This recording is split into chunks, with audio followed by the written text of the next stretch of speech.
Mr. Vikramasinghe, welcome to Beyond, sir. It's nice to be with you again. How have you Nice been? to speak to you. Unfortunately, we are not together. Right, sir. Soon enough. Your country is in the news. The Presidential Commission of Inquiry has come up with its findings. And my first question to you is, what do you make of them? Well, the full report is not out yet. But the Commission had to acknowledge that I was not informed. And there's no finding against any other ministers from the United National Party. So we really have not been in it. We've been outside that.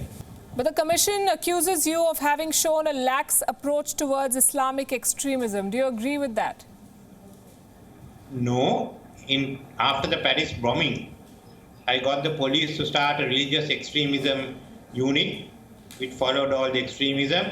There was a separate group investigating these matters. Secondly, I was drafting the new counter-terrorism law. We got help from UK. Thirdly, whenever the security forces brought these matters up, or the police, I said take action, crack down hard, but first consult the Attorney General or get legal advice, otherwise you get caught up in a series of cases instead of doing investigations. My issue is, again, as I told you, I have not seen it, but if you go by the criteria for political responsibility or the criteria for criminal responsibility, there is no such thing called a lax attitude. How do you judge attitude, whether you are lax or not? I don't know. I certainly haven't tolerated extremism, and I won't.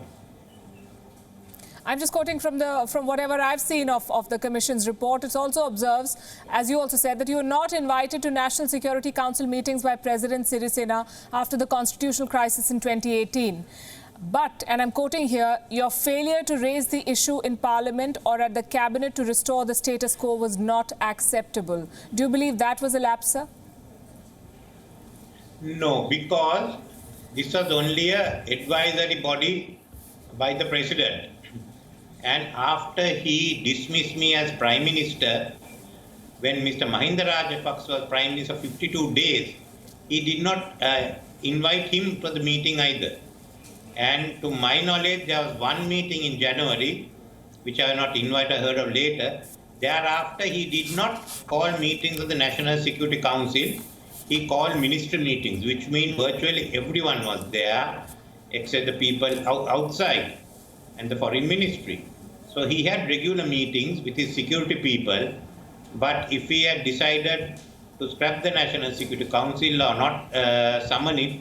What do you think of what the committee has said on the role of the then President, Sirisena? He has been indicted by the same committee that he set up while he was in office. And the report said, and I'm quoting again, the balance of probability was that Sirisena was told by his intelligence chief about warnings before the attacks occurred.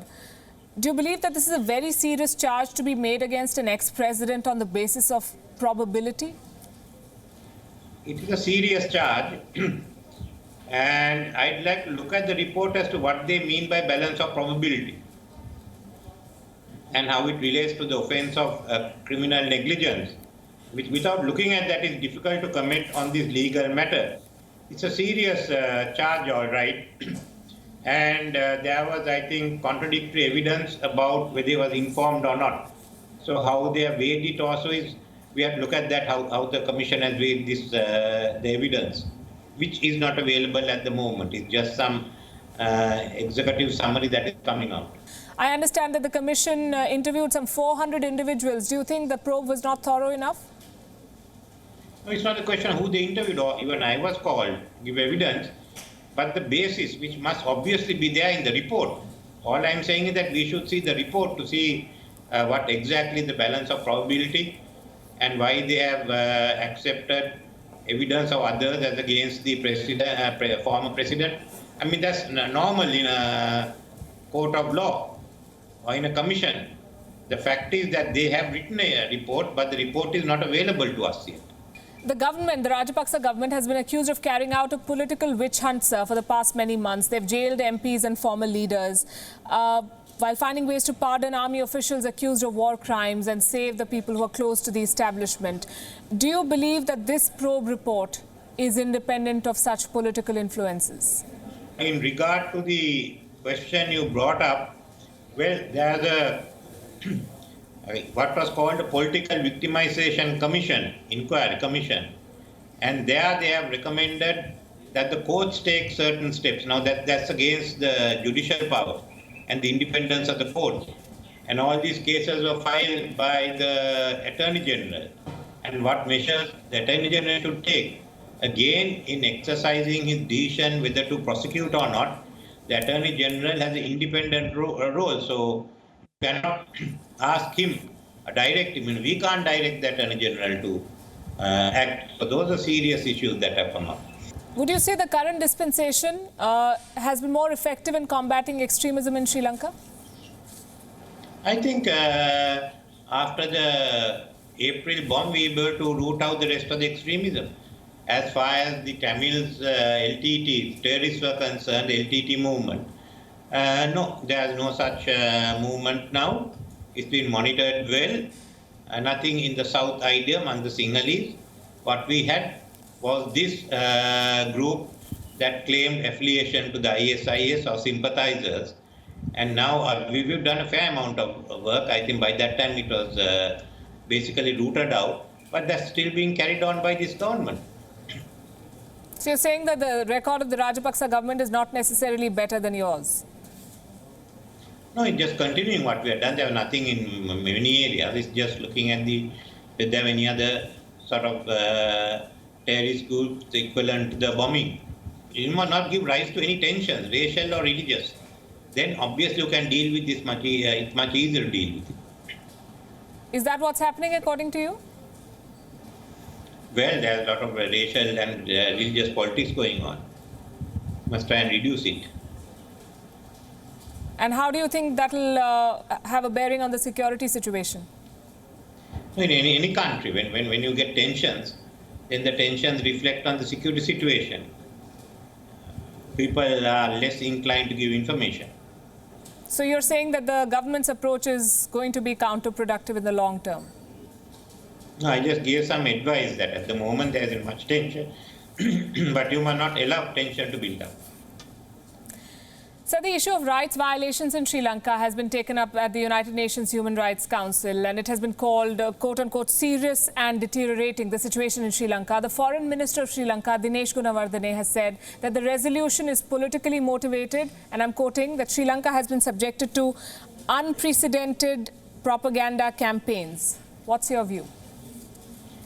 We took a different view, and we were able to resolve these issues basically because there was an announcement made jointly by President Rajapaksa and the Secretary General of the UN, Ban Ki-moon.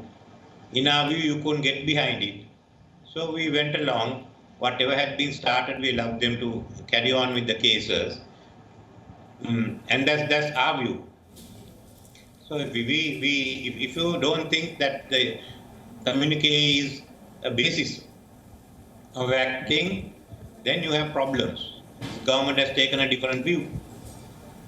What do you make of the recent decisions on aid and infrastructure projects involving India, Japan and the US vis-a-vis the deals that are being struck with China? Is there a trend? Do you see a display of intent by the government of Sri Lanka? We did a number of we planned out a number of connectivity projects and power projects, the infrastructure for the future. And Chinese were interested in some of these. We selected the Chinese for some of them, and some of them have been selected before the government came. We signed the agreements. We've also selected the Indians, the Japanese, and the US for certain other projects like the Kurunegala-Trincomalee Road. The US was helping us. Then the Central Highway, the ports, and those power projects. And the government has gone back on those. I think it's a serious mistake to go back on those. Even China can't fill that gap up. And if we and the Indians are going to share the port capacity, then at some stage we have to work together. Do you think there's a sustained effort to resist partnerships with India, Japan and the US? No, I don't know. It's really an issue. I heard that India is still having discussions. I don't know. I not followed it, but those projects are essential if Sri Lanka is to develop and become a hub of the Indian Ocean. The Prime Minister of Pakistan is also visiting Sri Lanka. How do you assess Colombo's relationship with Islamabad? We have a good relationship and a close relationship with Islamabad, and this I think is an overdue visit by a Pakistani President or Prime Minister of Sri Lanka. Of course, Mr. Imran Khan is well known in the country. He has a lot of personal friends here. The Prime Minister of Pakistan also raised Kashmir in Sri Lanka. Do you think that was right for him to raise a bilateral issue on an entirely different platform? And do you think the government of Sri Lanka expected this? Well, you have to expect Kashmir to be raised if the Pakistan Prime Minister comes. And the government in Colombo must know how to handle it. How do you think they've handled it? I don't know how they've handled it, but I want to know that it's a bilateral issue to be sorted out between India and Pakistan. It is. And we hope the violence will stop and there can be fruitful discussions. Do you think that the Sri Lankan government expected this because they cancelled at the last minute his address to Parliament citing COVID restrictions? I don't know, but I think the COVID issue was also there. But I suppose the government in Sri Lanka has to expect it. Wherever they go, whether they visit Sri Lanka or UK or Washington, the same issue will be raised. I'm sure the government could have made its intent clear, but you know how this works better than I do. I'm going to thank you very much, Mr. Vikramasinghe, for sharing your thoughts with us and for talking to us. Okay, thank you. WION is now available in your country. Download the app now and get all the news on the move.